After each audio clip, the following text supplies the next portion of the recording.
Good evening, my dear friends. Merry Christmas and advance Happy New Year to all of you. Today is the last day of 2022 and we are now on the threshold of the 2023. I do not know if you notice our readings for today, but our first reading for today speaks about the last hour. My children, it is now the last hour. While our gospel, it speaks about the beginning. So, if I'm going to repeat our readings, just the first line, the first reading starts this way. Children, it is the last hour. And in our gospel, in the beginning. What's the message of our readings trying to convey as we end 2022 and as we welcome 2023? It is very clear. First, we are reminded that when there is a beginning, there is also an end. Okay? When there is a beginning, there is also an end. Everything with a beginning has an end. Remember, for 2 or 3 years, we're struggling, fighting against COVID-19. And now, no more. Maybe few. Maybe some of you are problematic before, you're financially broke, your relationship has been challenged. But today, we are reminded, our problem is not eternal. Your worries, your anxieties are temporary. Even your sorrows, your pains are just passing. Because life is just like a traffic light. Sometimes we need to learn to slow down. We need to stop and learn to proceed. Because life is just a cycle of starts and stops.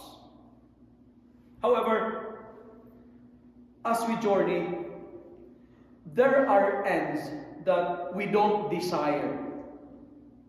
As we journey, there are ends that we don't like.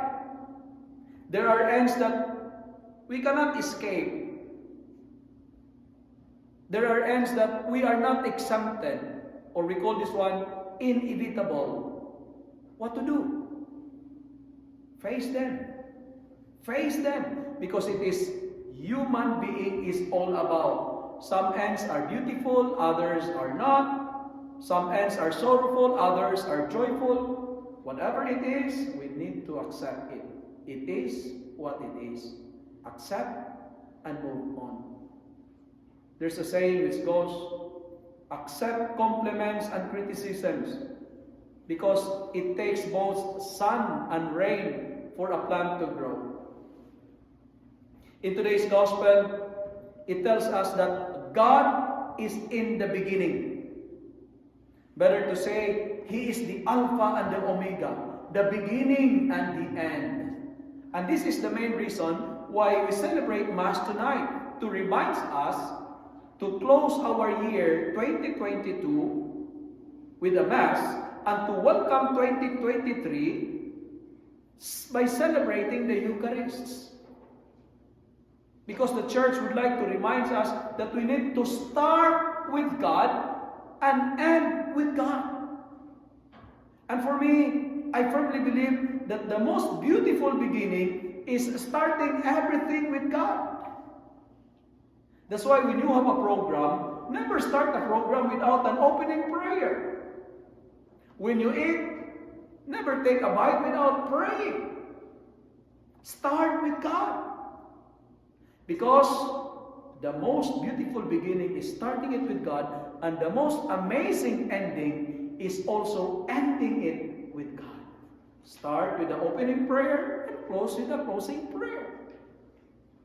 And today, I remember 2022, we started with the Mass. And I remember I asked you to give blessing to your family. We started with the Eucharist. Why? Because the Eucharist means thanksgiving. And let our hearts be full of thanks and giving. In short, let us be a grateful people. My dear parishioners, my dear people of God here in Malay, as we close year 2022 and as we welcome 2023, continue to be grateful. And I tell you, it's never late to start again. No matter how rough and tough your 2022 was, you can always start again. That's why I would like to take this opportunity tonight to thank everyone. To thank you for everything you have done in our parish. Thank you for everything. The good and the bad. The criticisms and the compliments I received. The joy of life and its sorrows too. Some blessings, some were lessons. Thank you. As you say here in Malay, merci beaucoup. As people in Spain say, gracias. As people in Italy will say, grazie. And for me, in the Philippines, salamat. With the Chinese people, they say, shishi. Arigato in Japan. Sukriya in India. Hi hi in Kihiwan. Thank you for what you have done. And before I present, I made my reflection for tonight. I checked all the documents in the parish. And I have to thank, because last year, here in Malay, I made 8 baptisms. Last year, 2022. 2021, it was 8. Last year, it's only 7. In St. Lina, last 2021, there were 3. But 2022, only 1. Can you imagine? Look at the demography.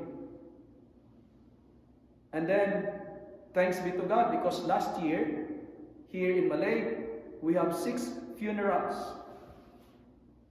But thanks be to God, 2022, no funerals. There were 9 confirmations last year. And this coming next week, we have 6. Thanks be to God.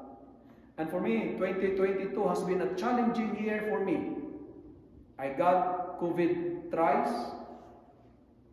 I received anonymous complaints about COVID protocols. I lost some parishioners and they're not coming back to the church because of COVID protocols. I lost members in the PPC because of some reasons. It was a challenging year, 2022. But still, I believe the best is yet to come. Our 2022 may be dark for some of us. Dark in the sense, maybe you lost a member of your family. Maybe you lost your job. Maybe it's 2022. Some of you were deprived of so many precious gatherings because of COVID protocols. Maybe some of you were lonely because of big events we are not, allowed. However, be inspired with what our gospel is trying to tell us tonight. The darkness did not overcome the light. The darkness will never overpower the light. And the true light is Jesus, which enlightens everyone.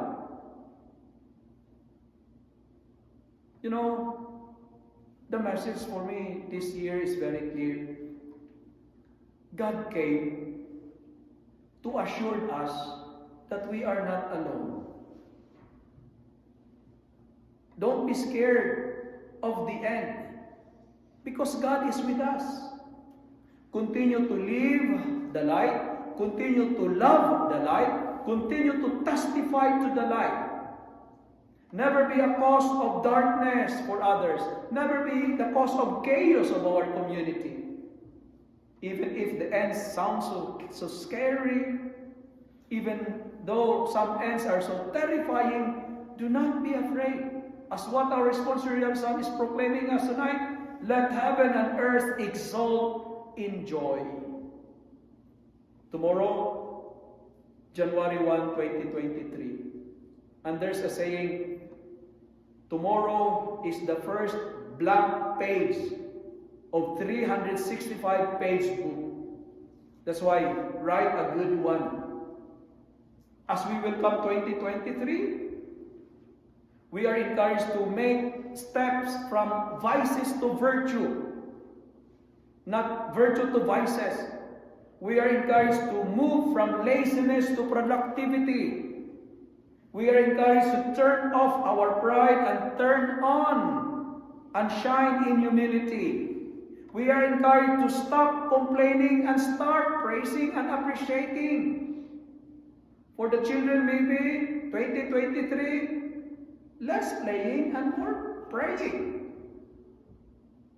As we start 2023, spend your life more on holidays rather than holidays. Yesterday, I read an article that says, drink, hangover, repeat. It says, drink, hangover, repeat. And I told myself, why do we keep doing this to ourselves? The end is not yet final. Because when you reach a dead-end street, it is a good opportunity to turn around. And there are no dead ends, just detours. Because the end is actually a new beginning. In the end, start a good and a memorable beginning. And how to have a good and memorable beginning? Testify to the light. And that light is Jesus. Start with Jesus, end with Jesus, and stay with Jesus. The past is behind. Learn from your past. The future is ahead. Prepare for it. The present is here. Live it. Enjoy the moment. Enjoy the present. Today, my dear friends, my dear brothers and sisters, it is never late to start again. As what I've told you, no matter how rough and tough our past years, the best is yet to come. Thank you for coming tonight, and wishing you a Merry Christmas and a grace-filled Happy New Year of 2023.